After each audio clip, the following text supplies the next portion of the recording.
Welcome to Formula World. I'm your host Dylan Shelley, and here's what's on this episode. First up on Formula World, Renault engine very close to Mercedes. Renault was able to deliver a title-winning engine during the V8 era when they helped Red Bull win 4 consecutive constructors and drivers' championships. However, the same could not be said during the hybrid era. The performance deficit to Mercedes and Ferrari eventually led the Red Bull-Renault partnership to come to an end. It now seems the performance woes have subsided. That is, if McLaren technical director James Key's words are true. We saw that Ferrari was a little ahead, but the competitiveness of the Renault engine was quite good and very close to Mercedes actually. He then shed some light on the improvements the team made in the power unit department.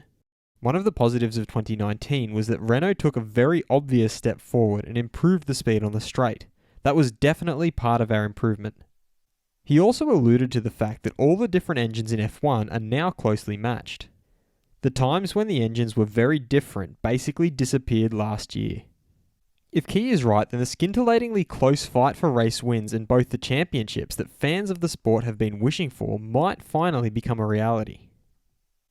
2020 Racing Point car is entirely new. While a good number of the teams in F1 have revealed that their 2020 car is an evolution of their 2019 car, Racing Point seems to be going in the exact opposite direction. The team's technical director Andrew Green revealed as much in his comments on the 2020 car. The RP20 is entirely new, meaning that there is very little carryover from our 2019 car. For 2020, we designed the car from scratch, starting from almost a blank sheet of paper, which is very exciting because the team hasn't been in a position to do this in a very long time. In recent seasons, we have had two main weaknesses. Our car has had an Achilles heel as far as balance is concerned, and we have also struggled on high downforce circuits. For 2020, I believe we have addressed these two factors. He reiterated that the improvements are significant enough to be immediately noticeable by the team's drivers Sergio Perez and Lance Stroll.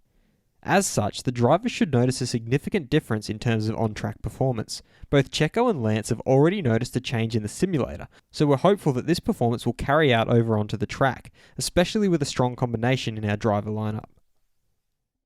Williams, miracles no longer happen in F1. Many who have started following Formula 1 in recent times find it almost impossible to believe that Williams was once a team that regularly challenged for and even won world titles. They have been on a downward slide for some time now, and they literally hit rock bottom by finishing last in the championship in 2019. The team's deputy principal Claire Williams spoke on the realities of F1, which suggests that the light at the end of the tunnel for Williams is still far away. We are not just hoping for a miracle and that we will suddenly find something extraordinary. That no longer happens in Formula 1. But despite this, Williams remains hopeful. But for me, the glass is always half full. I believe in the team. We just need some time for all the changes that we want to introduce. Fast feed! Racing Point's team boss Otmar Szafnauer has revealed that the team's Silverstone base is buzzing with excitement. 2016 F1 World Champion Nico Rosberg has summarised Lewis Hamilton's options for the future as chilling in Colorado or driving for Mercedes or Ferrari.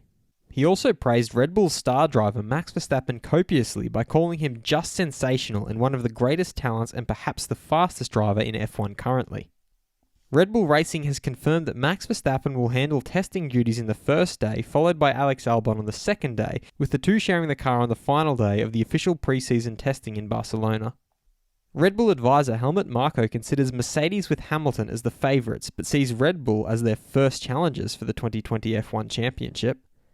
Robert Kubica will get behind the wheel as Alfa Romeo's test driver in Barcelona, but is well aware that the race in Abu Dhabi in 2019 might have been his last race in F1 as a race driver. Japanese Formula 2 driver Nobuharu Matsushita has said that Honda offered him a seat in Super Formula and Super GT for this year, which he turned down as it is still his goal to get into Formula 1. Mercedes test and reserve driver Stoffel Vandoorne, who also competes in Formula E, has confirmed that if his services as a race driver are needed by Mercedes in F1, that he will be ready. Racing Point driver Lance Stroll considers his father's purchase of Aston Martin as exciting and considers it a great transformation for the team. And the team's other driver Sergio Perez is sure that the team can fight for supremacy in the midfield. Will Kubica ever race in F1 again? Be sure to vote in the poll and let me know what you think in the comments. And if you like this video, feel free to subscribe and check out my others for all the latest in the world of Formula 1.